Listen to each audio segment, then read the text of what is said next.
नमस्कार, news India आप देख रहे हैं, मैं आपके साथ सागर मिश्रा। 5 राज्यों में उपचुनाव के लिए वोटिंग जारी है। लोकसभा की 1 और विधानसभा की 6 सीटों पर वोटिंग। मैनपुरी में दोपहर 1 बजे तक अगर हम बात करें तो 31.64% वोटिंग हो चुकी है। रामपुर विधानसभा सीट पर 19% मतदान, वहीं खतौली सीट पर भी करीब 34% वोटिंग हुई है। बड़ी खबर उपचुनाव से जुड़ी है। लोकसभा की 1 और विधानसभा की 6 सीटों पर मतदान जारी। मैनपुरी वो लोकसभा सीट जहां पर डिंपल यादव की किस्मत दांव पर और मुलायम सिंह की विरासत, तो वहीं रामपुर और खतौली ये 2 विधानसभा सीटें बेहद अहम है बीजेपी और सपा दोनों पार्टियों के लिए। वहीं बात करें अन्य राज्यों की, वहां पर भी उपचुनाव है। ऐसे में 6 विधानसभा और 1 लोकसभा की सीट पर वोटिंग। तमाम दिग्गजों की किस्मत दांव पर, लेकिन वोटिंग का देखिए लगातार आंकड़ा बढ़ता हुआ दिन प्रतिदिन। 5 राज्यों में उपचुनाव के लिए वोटिंग जारी है। कतारों में लोग खड़े हैं। सुबह के दौरान की ये तस्वीरें आप देखिए।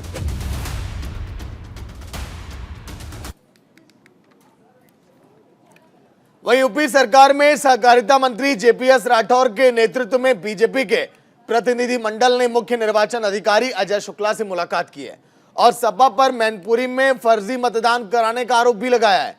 मुख्य निर्वाचन अधिकारी को ज्ञापन सौंपा गया। इस दौरान हमारे सहयोगी शेखर आनंद त्रिवेदी ने जेपीएस राठौर से खास बातचीत भी की है। सुनिए आप। पार्टी के डेलीगेशन ने अभी चुनाव आयोग से मुलाकात की है और अपनी शिकायतें बताई हैं। क्या शिकायत लेकर के आप गए?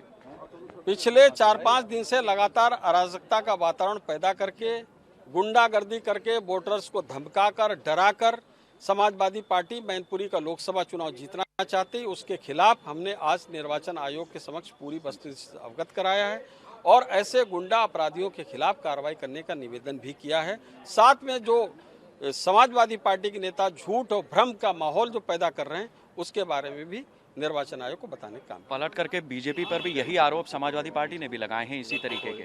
वो तो अब आरोप लगाना है उनके, लेकिन हम तो प्रमाण के साथ दे रहे हैं ना। कल पाम होटल की कल शिकायत की कि पाम भारतीय जनता पार्टी के सैकड़ों कार्यकर्ता इकट्ठे हैं, वो वहाँ पर दारू बांटी जा रही, पैसे बांटे जा रहे हैं। ना तो भारतीय जनता, तुरंत प्रशासन ने छापा मारा, ना वहाँ कोई भाजपा के एक कार्यकर्ता मिला, ना एक नोट मिला, ना दारू की एक बोतल मिली, कुछ भी नहीं मिला। लेकिन झूठी शिकायत समाजवादी पार्टी की प्रत्याशी डिंपल यादव जी द्वारा की जा रही है। एक छोटी सी टिप्पणी, अखिलेश यादव मैनपुरी के चुनाव में पाकिस्तान को ले आए, उन्होंने कहा चुनाव पाकिस्तान जैसा हो रहा है। अब उनको इस समय इस मैनपुरी के लोकसभा चुनाव में पाकिस्तान ले आए, मुझे समझ में नहीं आ रहा। ये पाकिस्तान हिंदुस्तान क्या है, इसको चुनाव में नहीं लाना चाहिए। और मुझे लगता है कि लेकिन जिस तरीके से उनको पहली बार उन्होंने साहस दिखाया पाकिस्तान का नाम लेने में, पाकिस्तान में गलत हो रहा है, नहीं तो वोट बैंक के डर से वो पाकिस्तान कभी बुराई नहीं करते, इसी बहाने उन्होंने बुराई करी। मुझे लगता है कि ठीक ही किया। आपका अपना फीडबैक क्या रहा है? 2 लाख वोट से जीत रहे हैं भारतीय जनता पार्टी। ठीक है, तो भारतीय जनता पार्टी के लगातार डेलीगेशन की तरफ से जो बातें कही जा रही हैं, आरोप लगाया गया है कि समाजवादी पार्टी मतदाताओं को न सिर्फ भ्रमित कर रही है बल्कि कई तरीके की ऐसी स्थितियां हैं जिससे वोटिंग का काम प्रभावित करने की कोशिश हो रही है। जेपीएस राठौर जो मंत्री हैं उत्तर प्रदेश सरकार में, उनके नेतृत्व में बीजेपी का डेलीगेशन मिला है और अपनी शिकायतें चुनाव आयोग के सामने दर्ज कराई हैं। हरिराम के साथ शेखर त्रिवेदी, न्यूज़ इंडिया, लखनऊ। तो चलिए, मैनपुरी से विष्णु सहयोगी लाइव जुड़ गए पूरी जानकारी के साथ। विष्णु, ताजा अपडेट क्या है मतदान के प्रतिशत को लेकर और पोलिंग बूथों का नजारा कैसा है? देखिए सागर, मैं बता दूं कि पोलिंग बूथों का जो नजारा है वो एक बहुत ही एक अच्छा नजारा है कि सुबह लोग बड़ी भारी संख्या में निकलकर मतदान किया था और बीच में थोड़ा हल्का पड़ गया था वोटिंग जो कर रहे थे लोग। जब शाम का समय हुआ तो फिर से वोटिंग की वही स्थिति देखने के लिए मिल रही है। मैनपुरी में अगर बात की जाए तो लोग भारी संख्या में वोटों का मतदान कर रहे हैं। जी सागर जी। विष्णु, कैसी व्यवस्था की गई है प्रशासन की तरफ से पोलिंग बूथों पर? क्या कुछ अलग तस्वीरें हैं? पुलिस प्रशासन की जो व्यवस्था है वो व्यवस्थाएं इस तरीके से मुस्तैद की गई हैं कि आगरा के आईजी नचिकेता जहां भ्रमण कर रहे हैं, मैनपुरी के एसएसपी, एडिशनल एसपी और डीएम हर एक बूथ पर पल पल की अपडेट ले रहे हैं और सुरक्षा जो व्यवस्था है उसकी सुरक्षा व्यवस्था को लेकर तमाम कड़े इंतजाम है और दिशा निर्देश। जल्दी से विष्णु, एक सवाल और, कौन कौन से दिग्गजों ने सुबह से अपने मत का इस्तेमाल किया है मैनपुरी के लोकसभा उपचुनाव में जीत प्राप्त करने के लिए? बता दूं सागर के जो दिग्गज हैं वो अखिलेश यादव भी मतदान कर चुके हैं, डिम्पल यादव भी कर चुके हैं और भारतीय जनता पार्टी के रघुराज साग भी कर चुके हैं और जो भी अन्य लोग हैं वो भी अपने मतदान का प्रयोग कर चुके हैं। और हम अभी एक पोलिंग बूथ पर खड़े हैं, वहाँ कुछ लोग हैं जो मतदाता हैं वो मतदान करने आ रहे हैं। मैं चाहूंगा कि सागर जी न्यूज इंडिया के दर्शकों को दिखाएं कि किस तरीके का नजारा है। लोग भारी संख्या में आ रहे हैं। मैं आपको दिखाना चाहूंगा कि ये लोग हैं यहाँ की जो मतदाता हैं वो अपनी भारी संख्या में यहाँ पर वोट करने आ रहे हैं। कुछ देख सकते हैं कि जो सामने की जो लोग हैं सामने चेयर पर और जो दिख रहे हैं वो मतदाता है, वो यहाँ वोट डालने आ रहे हैं। महिलाएं भी हैं, बुजुर्ग भी हैं और एक चलिए बिल्कुल देखिए विष्णु, जो उत्सुकता होनी चाहिए वोट को लेकर जहां पर आप खड़े हैं वहां पर साफ तौर पर दिखाई दे रही है। शुक्रिया पूरी जानकारी के लिए। तो चलिए अब बात करेंगे गुजरात के दूसरे चरण के रण की।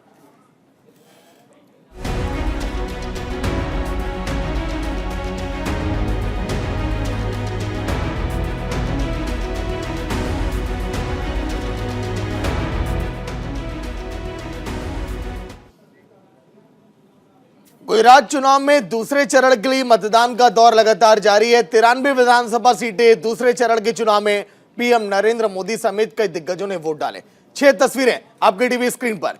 अहमदाबाद के रणिप में वोट डाला। इसके बाद देखिए केंद्रीय गृह मंत्री अमित शाह और मुख्यमंत्री भूपेंद्र पटेल, यूपी की राज्यपाल आनंदीबेन पटेल और दिल्ली के उपराज्यपाल विनय सक्सेना और बीजेपी के प्रत्याशी हार्दिक पटेल ने भी अपने मत का इस्तेमाल किया है।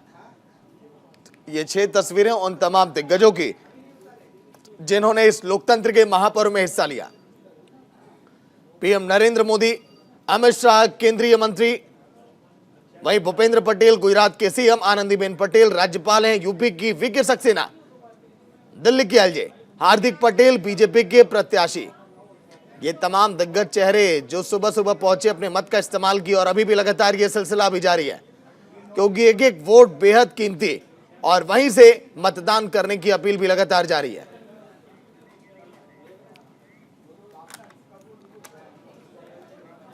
तो चलिए एक बड़ी खबर आ रही है गुजरात विधानसभा चुनाव से जुड़ी बड़ी खबर। पीएम नरेंद्र मोदी पर आचार संहिता उल्लंघन का आरोप। कांग्रेस नेता पवन खेड़ा ने आरोप यह लगाया है पीएम नरेंद्र मोदी ने वोटिंग से पहले रोड शो किया। चुनाव आयोग से मामला संज्ञान में लेने का आग्रह किया गया है कि पीएम नरेंद्र मोदी ने वोटिंग से पहले रोड शो किया था और अब पहुंचे वोट डालने के लिए। कांग्रेस के नेता पवन खेड़ा का यह आरोप है। पवन खेड़ा का यह कहना कि चुनाव आयोग इस पर एक्शन भी ले तो बेहतर। चुनाव आयोग से मामला संज्ञान में लेने का आग्रह किया गया।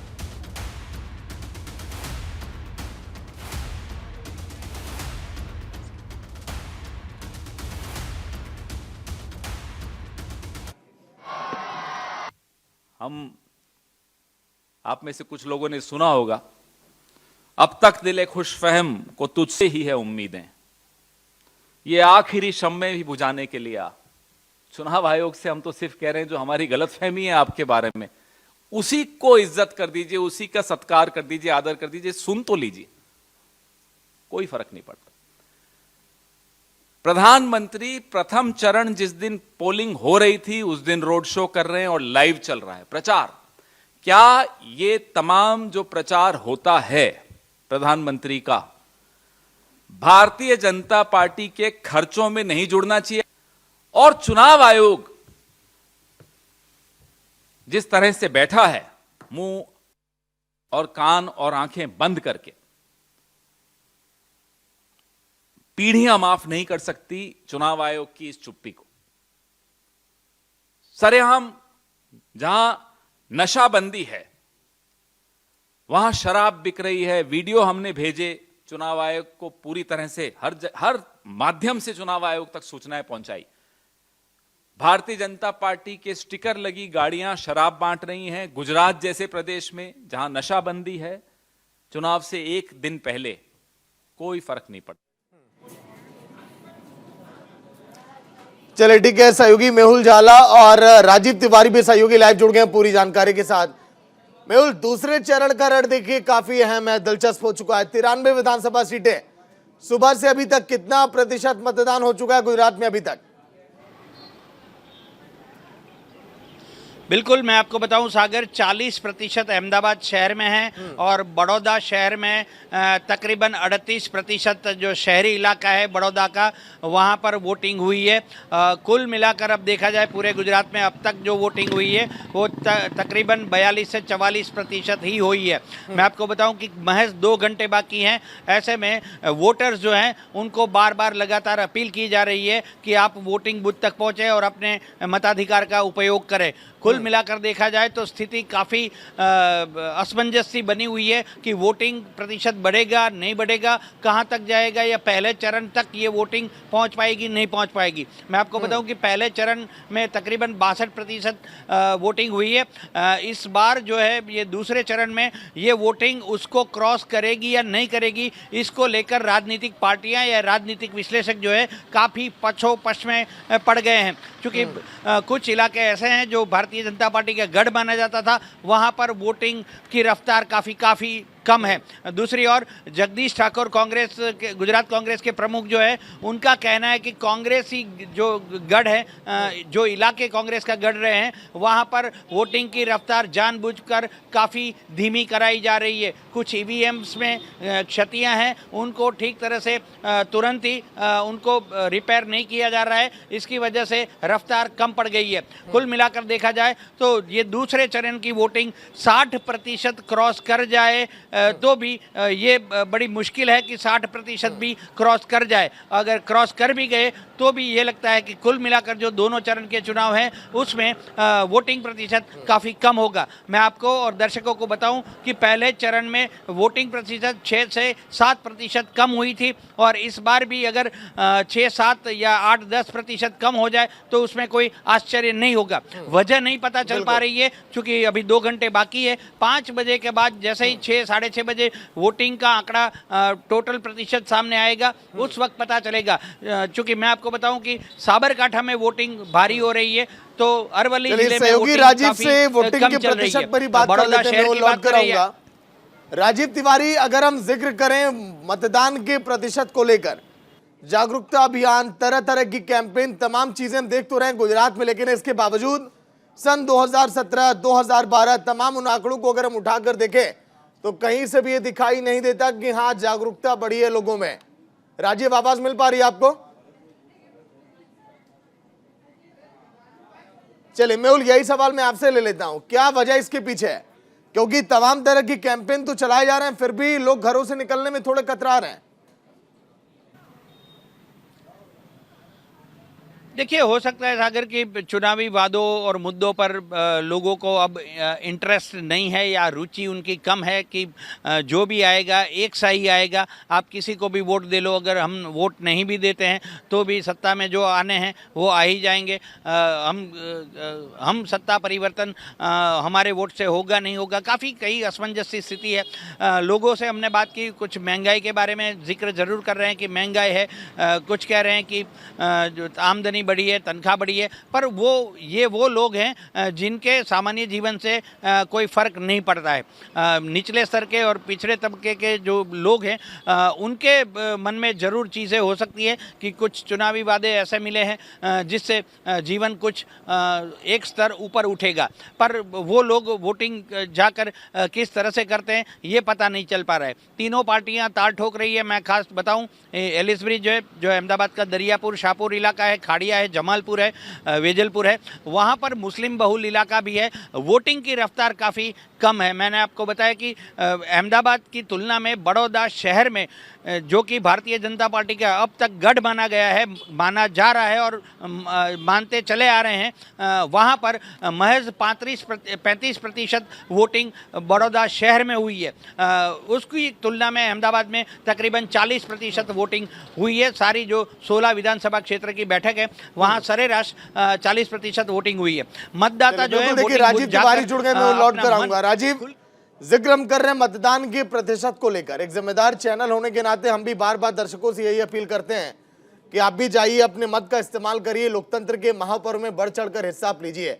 लेकिन पहले चरण के आंकड़े अगर आप देखेंगे तो पिछले 10 सालों के रिकॉर्ड में सबसे कम मतदान हुआ है पहले चरण में, और कुछ वैसी तस्वीरें, वैसी झलकियां इस समय दिखाई दे रही हैं दूसरे भी चरण में। ये एक बड़ा चिंता का विषय है। राजीव, बिल्कुल इस बात से इनकार नहीं किया जा सकता है कि जिस तरह से लगातार चुनाव आयोग की बात कीजिए या राजनीतिक दलों की बात कीजिए, वो आम पब्लिक से अपील करते रहते हैं कि आप लोग अपने मत का प्रयोग कीजिए, अपना इम्पोर्टेंस समझिए, अपने मत का जो इम्पोर्टेंस है उसको समझिए, और जब भी चुनाव है तो उसमें बढ़ चढ़ के हिस्सा लीजिए। पहले मतदान, उसके बाद जलपान, तमाम स्लोगन दिया जाता है। लेकिन गुजरात में जो मतदान प्रक्रिया चल रही है उसमें जिस तरह से लोग धीमे गति से घरों से निकल रहे हैं, यह एक चिंता का विषय है। क्योंकि पहले चरण में भी अनुमान अधिक था, लेकिन वहाँ पे भी जो देखने को मिला और आज जो देखने को मिल रहा है, जैसा कि आप बता रहे हैं, बिल्कुल चिंता का विषय है। फिलहाल अगर देखा जाए तो अभी भी समय है, और माना जाता है कि दोपहर के बाद जब लंच टाइम हो जाता है उसके बाद लोग तेजी से घरों से निकलते हैं और आखिरी समय में अपने मत का प्रयोग करते हैं। तो उम्मीद जताई जा रही है कि आज भारी संख्या में आज भी जो है वहाँ पे लोग निकलेंगे, क्योंकि जिस तरह से लगातार बिल्कुल देखिए राजीव, उम्मीदों पर ही दुनिया कायम है, तो उम्मीद ही हम भी कर सकते हैं, उम्मीद ही चुनाव आयोग भी, और उम्मीद ही पोलिंग बूथों पर जिनकी ड्यूटी तैनात है वो भी कर रहे होंगे कि हाँ भी लोग आएंगे, भारी से भारी संख्या में मतदान करेंगे। मेहुल झाला, आपका शुक्रिया। राजीव, आप बने रहिएगा। तो गुजरात में अगर हम बात करें, संग्राम लगातार जारी है, और दूसरे चरण के संग्राम में अगर मतदान के प्रतिशत की हम बात करें तो उतना बेहतर नहीं है जितनी हम और आप उम्मीदें कर रहे थे। एक छोटे से ब्रेक पर जा रहे हैं, लौट कर आएंगे।